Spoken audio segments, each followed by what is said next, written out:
ஆண்டவர் எழுப்புறார், ராஜா எழும்பு, நாளைக்கு போய் அவட்ட போய் சொல்லு, நான் தான் அவளை வாழ வைப்பேன்னு சொல்லு. ஐயோ ஆண்டவரே, நேற்று தான் சொத்துக்காக கண்ணாபின்னு சண்டை போட்டு வந்தேன், என்ன ஆகும்?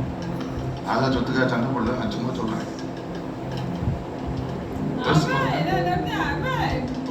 ஆண்டவர் எழுப்பி திடீர்னு சொல்றாரு, ஏய் போய் நாளைக்கு போய் சொல்லு, அவன் மண்டையை உடைச்சுக்கிட்டு இருக்கான் பிள்ளையை குறிச்சு, அவன் பிள்ளையை நான் வாழ வைப்பேன்னு சொல்லு, அவன் பிள்ளைக்கு நான் வாழ்வு கொடுப்பேன்னு சொல்லு. ஐயோ ஆண்டவரே, நேற்று தான் நான் அவனோட உட்காந்து முடிச்சேன். ஜீசஸ் பத்தி என்ன திட்டம்? ஆக்கினைக்குள்ளாக தீர்க்கிற திட்டம் அல்ல, அவர்களை காப்பாற்றுகிற திட்டம். உங்க குடும்பத்தை, உங்க சூழ்நிலையை, உங்க உடன் வேலை பார்க்கிறவர்களை காப்பாற்றுகிற ஒரு திட்டத்தை கர்த்தர் உங்கள் மேலே வைத்திருக்கிறார்.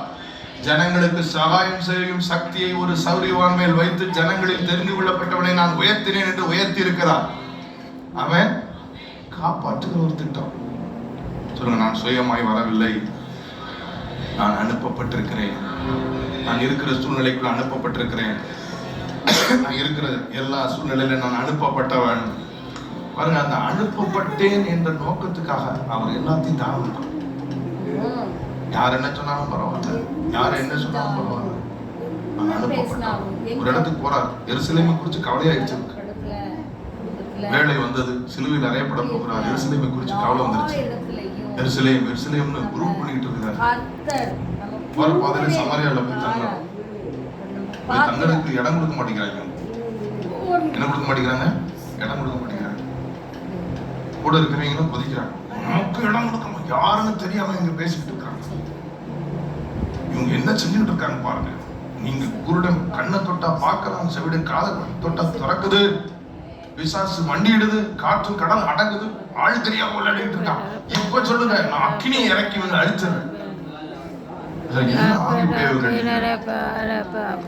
நான் வந்து அழிக்கிறதுக்காக